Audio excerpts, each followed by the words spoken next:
She said it with that smug tilt in her voice, the tone she used when she wanted to test how far she could push me. My bachelorette party is a week-long Vegas trip with my male bestie. Deal with it. She didn't blink. She didn't soften. She didn't offer reassurance. Just a command disguised as a conversation. I looked at her, really looked, and in that quiet second, her words rearranged everything I believed about us. Then I smiled and said, "Have fun." She thought I was agreeing. I wasn't. I was loading the first chamber. We met during a night class in college. She sat next to me because she liked my handwriting. She laughed too loudly at my jokes, leaned into my shoulder, slipped her hand into mine with a gentleness that felt intentional. She wasn't the loud, attention-hungry version she later became. She was soft, curious, warm. She told me she'd never been with a man she trusted this much. Maybe that was true once. Maybe she meant it. But love that deep can drown when ego floats too close to the surface. He started as a name in a story, then a contact in her phone, then a daily presence. He's harmless. He's like a brother. Stop being insecure. Yet somehow her laughter was louder with him, her vulnerability softer, her time more freely given. I saw the way he looked at her, not like a brother, like a man who thought patience would eventually win him the prize. And she enjoyed the attention, the flirtations she pretended not to notice, the emotional closeness she claimed was just friendship. I didn't accuse her. I didn't interrogate.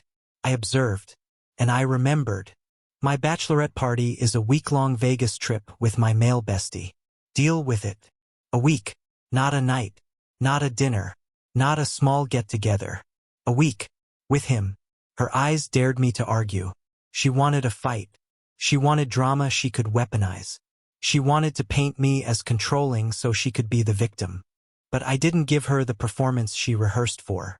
"Have fun," I said, and I watched disappointment flicker across her face, because she expected resistance. She didn't expect strategy. While she bragged to her friends about her freedom, I crafted my own plan, a bachelor party. Simple, small, but with one strategic twist.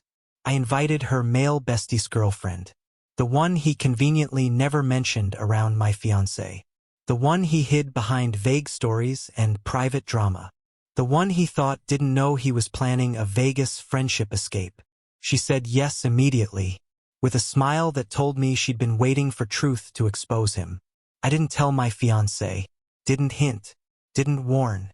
Some truths have more impact when delivered like a surprise detonation. It happened 2 days before the trip. Her bestie called her, not to confirm flights, not to hype the week, but to cancel. He stuttered, panicked, avoided specifics. "My girlfriend found out," he finally admitted. "How?" my fiancé demanded. He hesitated. Then, she saw the bachelor party guest list. My name, his girlfriend's name, side by side. Her silence on the phone lasted 15 full seconds. Long enough for him to realize he'd been exposed. Long enough for her to realize I exposed it. "You knew," she whispered when she hung up, accusation layered with fear. "Yes," I said, calm, measured. Truth delivered without apology. "You played a stupid game," I continued. "I just handed out the scores." She paced our living room like she was trying to outrun her own reflection. "This is manipulative," she snapped. "It's transparent," I corrected. "I'm not the one hiding emotional affairs under the word friendship. He's just my friend. And yet you needed a full week alone with him in Vegas." I stepped closer. "Tell me, did you plan to keep your ring on or off during the trip?" Her breath caught, because lies lose oxygen quickly when exposed. "You embarrassed him," she hissed. "No," I said.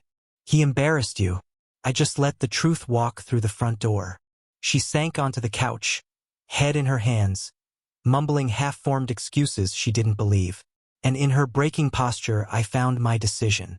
"We're done," I said quietly. She lifted her head, mascara streaking, disbelief widening her eyes. "You're ending this over a trip?" "No," I said. I'm ending it because you wanted temptation more than trust. Because you wanted validation more than partnership. Because you wanted him more than you wanted us. She didn't fight it. She couldn't. The evidence was too clean. I canceled the wedding, called the venue, notified our families, returned her ring to its box. She packed her things in quiet devastation, the same quiet I used when she announced Vegas like it was her birthright. And as she stood at the door, suitcase trembling in her hand, she whispered, "I never thought you'd leave me." I nodded. "You should have thought about what happens when the calm man stops forgiving." She left, and I didn't watch her go. Some closures don't need witnesses.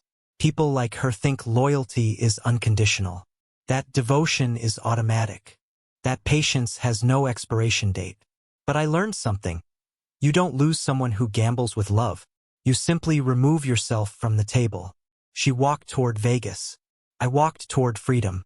Only one of us got what we wanted.